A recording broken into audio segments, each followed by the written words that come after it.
Hi guys, welcome back to all of you a new video again. तो guys, क्या आप 2025 में zero से इंग्लिश सीखना चाहते हैं? तो आज की इस वीडियो में मैं आपको बताने वाली हूँ कि आप किस तरीके से बहुत ही इंटरेस्टिंग तरीके से आप जीरो से इंग्लिश सीख सकते हैं, बिल्कुल स्टार्टिंग से। तो आज का ये वीडियो आपके लिए बहुत ही हेल्पफुल होने वाला है। तो चलिए बिना किसी देरी के वीडियो को स्टार्ट करते हैं। तो सबसे पहले तो happy new year 2025 to all of you. इसका मतलब है हिंदी में कि आप सभी को नव वर्ष 2025 की हार्दिक शुभकामनाएं। अब देखिए, इसको मैं आपको समझाती हूँ कि इसका मतलब क्या होता है। जैसे कि मान लीजिए कि हमें 2025 को इंग्लिश में बोलनी है कि 2025 को हम इंग्लिश में क्या बोलेंगे। तो देखिए 2000 हम इस यहाँ पे 2 को बोलेंगे 2000, इसका मतलब है यहाँ पे देखिए, और 25 2025 को हम इंग्लिश में बोलेंगे 2000, इसको हम पढ़ेंगे 1000, ठीक है। और 25 का मतलब हो गया 25 और 2000 का मतलब हो गया 2000। देखिए 1000 इसको हम पढ़ेंगे 1000, इसका मतलब होता है 1000, ठीक है। 1000 को हम इंग्लिश में बोलते हैं 1000, और अगर हमें बोलनी है 2000 तो हो जाएगा 2000, ठीक है, 2000 हो जाएगा। और हमें 3000 बोलनी है तो हो जाएगा 3000, ठीक है। इसी तरह से आगे बढ़ता जाएगा। आपको यहाँ पे 1000 के लिए 1000 लिखना है, और उसके बाद जितना हजार आपको बोलना है वो वहाँ पे चेंज होता रहेगा 2 के जगह पे, या फिर यहाँ पे 1000 के पहले आपको बोलना है 2000, 3000 यानी कि 3000, ठीक है। तो आई होप आप समझ गए होंगे कि 2025 को हम इंग्लिश में कैसे बोलेंगे 2025, ठीक है। यानी कि 2000 हो गया 2025 हो गया आपका 25, ठीक है। तो आई होप आप समझ गए होंगे कि 2025 को हम इंग्लिश में कैसे बोलेंगे, ठीक है। तो देखिए, अब मैं आपको बताती हूँ कि आज के इस वीडियो में क्या होने वाला है। तो चलिए देखते हैं। तो देखिए, काफ़ी सारे स्टूडेंट के मन में यही सवाल रहता है, जो भी स्टूडेंट इंग्लिश सीखना चाहते हैं तो वो एक ही सवाल उनके मन में रहता है कि हम शुरू से इंग्लिश कैसे सीखें, जीरो से इंग्लिश कैसे सीखें। तो देखिए, जीरो से इंग्लिश सीखने का मतलब है कि आपको इंग्लिश में बेसिक चीज़ें सीखनी है, जो कि मैं आपको बता रही हूँ कि एक एक वर्ड की आज के इस वीडियो में आप पढ़ेंगे ए से, ठीक है।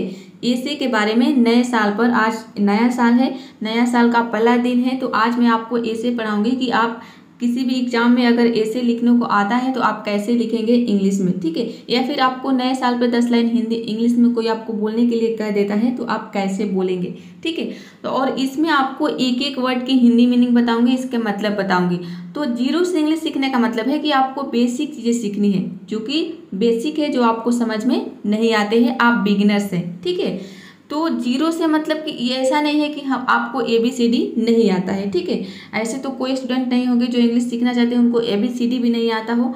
ABCD तो आपको सबको आता है, लेकिन हमें क्या सीखना है कि इंग्लिश के सेंटेंस को हम कैसे समझेंगे, किसी भी इंग्लिश के सेंटेंस को हम इसकी हिंदी मीनिंग कैसे समझेंगे और कैसे हम बोलेंगे, ठीक है। अगर कहीं पे इंग्लिश लिखा है तो इसकी हिंदी मीनिंग हम कैसे निकालेंगे, और इसमें ग्रामर का क्या रूल है कि किस वर्ड का, यानी कि इंग्लिश वर्ड जो है, कहीं पे भी अगर हमको इंग्लिश वर्ड मिल जाता है तो इसका मतलब क्या होगा, और इस वर्ड को हम सेंटेंस में कैसे यूज करेंगे। ये सारी बेसिक चीज़ें हैं जो कि बिगिनर्स के लिए बहुत ही इंपॉर्टेंट है। तो आप जीरो से स्टार्ट कर सकते हैं, बिल्कुल यहाँ से आज से ही आपको क्या करना है, इंग्लिश सीखने की शुरुआत कर देनी है, ठीक है। तो देखिए, आज मैं आपको बता रही हूँ 100 शब्दों में नए साल पर निबंध। यहाँ पे देखिए, इसको इंग्लिश में हम समझते हैं। देखिए ए से, इसको हम पढ़ेंगे ए से। ए से का हिंदी में मतलब होता है निबंध ऑन न्यू ईयर, यानी कि नया साल पर, ठीक है। इन 100 वर्ड, यानी कि 100 शब्दों में। अब मान लीजिए कि इंग्लिश में लिखा है, अब इसको हमें हिंदी में समझना है, तो हमें क्या करना है, इसको उल्टा कर देना है, ठीक है। हो जाएगा 100 शब्दों में, ठीक है, नए साल पर निबंध, ठीक है। अब देखते हैं निबंध। तो देखिए, सबसे पहले हम ऐसे को रीड करेंगे, फिर इसको हिंदी मीनिंग के साथ समझेंगे। रीडिंग करने से क्या होगा कि हमारे रीडिंग की जो हैबिट है वह डेवलप होगी, और देखिए इसके जरिए आप बहुत सारी चीज़ें सीखेंगे, यानी कि नए नए वर्ड्स आपको सीखने को मिलेगा। उस वर्ड को हम सेंटेंस में कैसे यूज करेंगे ये भी आप सीखेंगे। साथ ही साथ ग्रामर्स के रूल भी आप सीखेंगे और वर्ड को हम कैसे प्रोनाउंस करते हैं, कैसे पढ़ते हैं, ये भी आप सीखेंगे। तो रीडिंग से बहुत सारी चीज़ें आपको सीखने को मिलेगी। बिगिनर्स है तो आपके लिए बहुत इंपॉर्टेंट है। इस तरीके से आप जीरो से इंग्लिश सीख सकते हैं बहुत ही आसान तरीके से। मैं स्टोरी के जरिए रीड करके सिखाती हूँ, लेकिन आज नया साल है तो आज मैंने आपके लिए ऐसे लिया है स्पेशल, ठीक है, न्यू ईयर पे, ठीक है। ये है न्यू ईयर पे ऐसे, ये एग्जाम में आता है अक्सर और इंग्लिश सीखने के लिए भी ये बहुत ज़रूरी है क्योंकि इसमें नए नए वर्ड आपको सीखने को मिलेगा। तो रीड करते हैं। On new year's day everyone puts on new clothes and congratulates one another. On the occasion of the new year, many different types of programs are held in schools. The event of the new year retains various fireworks, dance competitions, singing competitions and so on। तो आप देख रहे हैं कि मैं किस तरीके से धीरे धीरे आराम से पढ़ रही हूँ। जो बड़े बड़े जो वर्ड्स होते हैं, जो बिगनर्स होते हैं, उनको बड़े बड़े वर्ड्स को प्रोनाउंस करने में बहुत प्रॉब्लम होता है। तो देखिए जितने भी आपको बड़े बड़े जो वर्ड्स दिख रहे हैं, जो लंबे लंबे वर्ड्स होते हैं, इसको आपको तोड़ तोड़ के प्रोनाउंस करना है। जैसे कि यहाँ पे देखिए ये है कंपटीशंस, तो इसको हम पढ़ेंगे पहले आपको पढ़ना है कॉम्पिटिशन, ठीक है। अब देखिए इस पे भी मैं ऑलरेडी वीडियो बना चुकी हूँ कि आप किसी भी वर्ड को प्रोनाउंस कैसे करेंगे, एक एक लेटर को हम कैसे प्रोनाउंस करते हैं, A to Z जितने लेटर होते हैं उसके बारे में मैं बता चुकी हूँ। 2 घंटे की वीडियो है, यहाँ पे आई बटन पे क्लिक करके आप देख लेते हैं तो आपका सारा डाउट क्लियर हो जाएगा और किसी भी लंबे से लंबे वर्ड को आप बहुत ही आसान तरीके से प्रोनाउंस कर लेंगे। उसमें मैंने ट्रिक के साथ आपको बताया है, ठीक है। तो देखिए ऑन न्यू ईयर्स डे, इसका मतलब है नए साल के दिन। यहाँ पे ईयर्स डे का मतलब है नए साल, ठीक है। न्यू ईयर्स यानी कि नए साल और अपोस्ट्रोफी एस लगा, इसका मतलब है कि डे यानी कि दिन, ठीक है। नए दिन, नए साल के दिन। एवरीवन यानी कि हर कोई, एवरीवन का मतलब होता है हर कोई। पुट्स ऑन इसका मतलब है पहनता है, ठीक है। पुट ऑन का मतलब होता है पहनना, एक फ्रेजल वर्ब है जिसका मतलब होता है पहनना, कपड़ा पहनना, ठीक है। तो यहाँ पे देखिए पुट्स लगा है यानी कि ये जो सेंटेंस है ये प्रेजेंट इंडेफिनिट का सेंटेंस है। और यहाँ पे जो एवरीवन है, एवरीवन ये जो है एक वचन है, ठीक है। तो सिंगुलर सब्जेक्ट आ जाता है, जैसे कि ही, सी, इट, नेम आ जाता है। तो वहाँ पे हम वर्ब के साथ एस या फिर ईएस लगाते हैं प्रेजेंट इंडेफिनिट टेंस में। तो एवरीवन भी, ये भी एक सिंगुलर सब्जेक्ट में आता है, ठीक है, एक वचन में आता है, इसलिए यहाँ पे हम वर्ब के साथ एस लगाए हैं। पुट्स हो गया है, ठीक है। पुट्स ऑन यानी कि हर कोई पहनता है। न्यू क्लोथ नए कपड़े, यहाँ पे देखिए न्यू क्लोथ है यानी कि कपड़े, ठीक है, नए कपड़े। एंड और कंग्रेचुलेट्स और बधाई देते हैं, ठीक है, क्योंकि कॉन्ग्रेचुलेट से यहाँ पे देखिए कंग्रेचुलेट होता है जिसका मतलब होता है बधाई देना, लेकिन यहाँ पे देखिए एस लगा है, ठीक है, मतलब कि हम एक से ज़्यादा लोगों के बारे में यहाँ पे बात कर रहे हैं, इसलिए यहाँ पे है कंग्रेचुलेट यानी कि बधाई देते हैं सभी लोगों को। वन अनदर, वन का मतलब है एक, अनदर यानी कि दूसरे को, ठीक है। वन अनदर का मतलब होता है एक दूसरे को, ठीक है। नए साल के दिन हर कोई क्या करता है, पहनता है नए कपड़े और एक दूसरे को बधाई देता है, ठीक है। On the occasion of the New year, ठीक है, नए साल के अवसर पर, ठीक। ओकेजन का मतलब होता है अवसर, न्यू ईयर यानी कि नए साल के, ऑफ का मतलब हो गया के, और ऑन द ओकेजन यानी कि अवसर पर, ठीक है, नए साल के अवसर पर। Many different types of programs, ठीक है। मेनी डिफरेंट यानी कि कई प्रकार की, यहाँ पे मेनी डिफरेंट टाइप का मतलब है कि कई प्रकार की, प्रोग्राम का मतलब होता है कार्यक्रम, ठीक है। कई तरह के या फिर कई प्रकार के आर हेल्ड, कई प्रकार के या फिर कई तरह के कार्यक्रम आर हेल्ड होल्ड मतलब होता है आयोजित करना, ठीक है। हेल्ड नहीं, ये हेल्ड होता है, हेल्ड का मतलब होता है आयोजित किए जाते हैं, ठीक है। तो इसका कहने का मतलब है कि नए साल के अवसर पर कई सारे प्रोग्राम जो है वो आयोजित किए जाते हैं, ठीक है। चलिए आगे देखते हैं। आगे है देखिए अब यहाँ पे दे रहा है कि कहाँ आयोजित किए जाते हैं, इन स्कूल्स यानी कि स्कूलों में। नए साल के अवसर पर जो कार्यक्रम है वो स्कूलों में भी आयोजित किए जाते हैं। The event of the New year यानी कि नए साल के कार्यक्रम। ठीक है, इवेंट का मतलब भी होता है कार्यक्रम या फिर प्रतियोगिता। ठीक है, तो द इवेंट ऑफ यानी कि नए साल के कार्यक्रम रिटेन का मतलब ये होता है आयोजित करना। यहाँ पे है रिटेन्स यानी कि प्रेजेंट इंडेफिनिट का यूज हुआ है। रिटेन्स मतलब कि आयोजित की जाती है। वेरियस मतलब विभिन्न।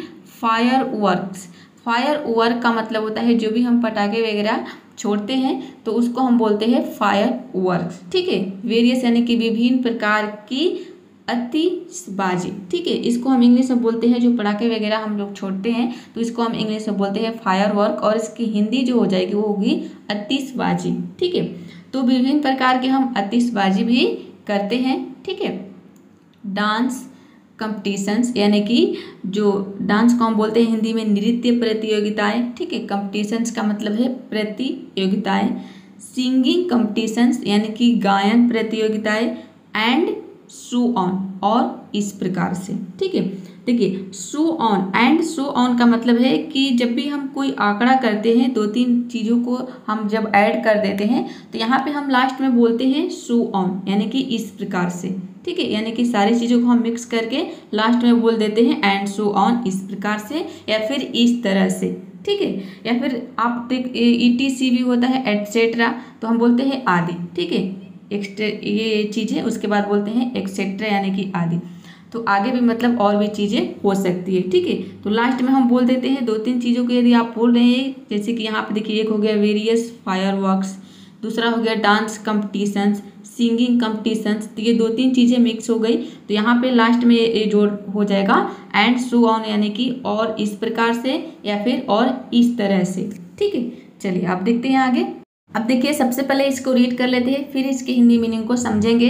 Eight New Year's the market is ablaze with colorful lights and other decorative items। ठीक है, डेकोरेटिव आइटम्स यानी कि सजाने वाला वस्तु। ठीक है, decorative items. On the occasion of the New Year's some countries have a state holiday. ठीक है, ये है countries. So people go on picnics. The New Year brings with it new hopes. We should always be happy in any situation, good or bad। देखिए आगे क्या कर रहा है कि एट न्यू ईयर्स, इसका मतलब है कि नए साल पर द मार्केट इज अब्लेज यानी कि बाजार जो है वह जगमगा उठता है। अब्लेज का मतलब होता है कि कई सारी लाइटें जब एक साथ जलती है तो उसको हम बोलते हैं अब्लेज यानी कि जगमगा उठता है, जगमगा उठना। ठीक है, तो नए साल पर जो मार्केट है वो भी क्या होता है, जगमगा उठता है। विद कलरफुल लाइट्स यानी कि कलरफुल का मतलब होता है विभिन्न प्रकार। ठीक है, कलरफुल यानी कि रंग बिरंग। ठीक है, रंग बिरंग लाइटों से, लाइट्स यानी कि लाइटों से। ठीक है, तो यहाँ पे कह रहा है कि जो नए साल पर जो बाजार होता है वो भी जगमगा उठता है रंग बिरंग के लाइटों से। And other decorative items. ठीक है, और दूसरी और अन्य या फिर और दूसरी सजावटी वस्तुओं से। ठीक है, डेकोरेटिव आइटम्स का मतलब है, आइटम मतलब होता है वस्तुएं। ठीक है, आइटम्स यानी कि एक से ज़्यादा वस्तु के बारे में बात हो रही है। डेकोरेटिव यानी कि सजावटी वस्तुएं जिससे हम सजावट करते हैं। ठीक है, on the occasion of the New years यानी कि नए साल के मौके पर या फिर नए साल के अवसर पर। ओकेजन यानी कि अवसर। सम कंट्रीज, कंट्री का मतलब होता है देश। कंट्रीज है यानी कि एक से ज़्यादा देशों के बारे में बात हो रही है कि सम कंट्री यानी कि कुछ देशों में। ठीक है, सम मतलब कुछ, कंट्रीज यानी कि देशों, कुछ देशों में हैव अ स्टेट। ठीक है, हॉलीडे यानी कि राजकीय अवकाश होता है। ठीक है, अवकाश का मतलब है छुट्टी, हॉलीडे का मतलब होता है छुट्टी यानी कि राजकीय छुट्टी भी होती है। कई सारे ऐसे देश है जहाँ पे नए साल के अवसर पर छुट्टी भी रहता है।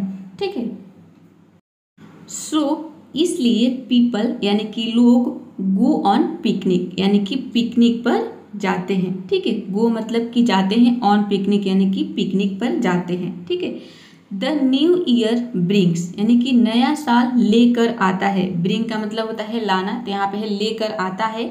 द न्यू ईयर ब्रिंग्स, नया साल लेकर आता है। विद इट अपने साथ, ठीक है। ईट किसके लिए आया है? न्यू ईयर के लिए आया है, ठीक है। यानी कि न्यू ईयर विद यानी कि अपने साथ लाता है क्या? न्यू होप्स यानी कि नई आशाएं, नई उम्मीदें, ठीक है। नया साल लेकर आता है अपने साथ नई उम्मीदें। We should always be happy, और हमें शुड यानी कि होना चाहिए, शुड बी मतलब है होना चाहिए, ऑलवेज यानी कि हमेशा, हैप्पी यानी कि खुश, ठीक है। हमें हमेशा खुश रहना चाहिए। इन एनी सिचुएशन यानी कि किसी भी परिस्थिति में, किसी भी स्थिति में हमें हमेशा खुश रहना चाहिए। जो नया साल है वो हमारे लिए नई उम्मीदें लेकर आता है, तो हमें क्या करना चाहिए? हमेशा खुश रहना चाहिए किसी भी परिस्थिति में। सिचुएशन का मतलब होता है परिस्थिति, स्थिति, गुड और बैड, चाहे वह अच्छी हो या बुरी हो। यानी कि यहाँ पे वह किसके लिए आया है? परिस्थिति के लिए, कि चाहे वो परिस्थिति जो है वो अच्छी भी हो सकती है, बुरी भी हो सकती है। तो चाहे वो परिस्थिति अच्छी हो या फिर बुरी हो, हमें हर परिस्थिति में, हर स्थिति में क्या रहना चाहिए? खुश रहना चाहिए। अब देखिए यहाँ पे एक लाइन है जो कि हमेशा आपको अपने माइंड में रखना चाहिए कि right it on your heart that every day is the best day in the year, ठीक है। इसका मतलब है कि राइट इट, इसे लिख लो, ऑन योर हार्ट, अपने दिल पर, दैट की एवरी डे यानी कि हर दिन, is the best day in the year यानी कि साल का सबसे अच्छा दिन है। इसका कहने का मतलब है कि साल का हर दिन आपको अपने दिल पर लिख लेना है कि साल का हर दिन आपके लिए अच्छा है। आपको अपने माइंड में यही सोचना है कि आज का ये दिन आपके आने वाली ज़िंदगी का सबसे अच्छा दिन है, और आज आपको ऐसा कुछ ना कुछ जरूर करना है जो कि आपके आने वाले लाइफ में कुछ बदलाव जरूर लाएगा, ठीक है। तो आई होप इस वीडियो से आपको बहुत सारी चीज़ें सीखने को मिली होगी और नए नए वर्ड्स भी आपको सीखने को मिला होगा।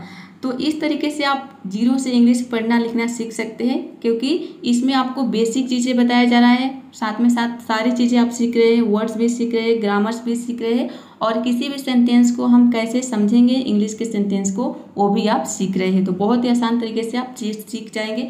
तो ये वीडियो आपके लिए थोड़ी सी भी हेल्पफुल रही है तो वीडियो को एक लाइक जरूर कर दीजिएगा, और इसी तरह की और वीडियो देखने के लिए, जीरो से इंग्लिश सीखने के लिए चैनल को सब्सक्राइब जरूर कर लीजिए, ताकि आपको मेरी वीडियो को नोटिफिकेशन समय पर मिलता रहे। तो मिलते हैं नेक्स्ट वीडियो में फिर किसी और नए टॉपिक के साथ। तब तक के लिए आप प्रैक्टिस करते रहिए, keep practising, keep learning, have fun.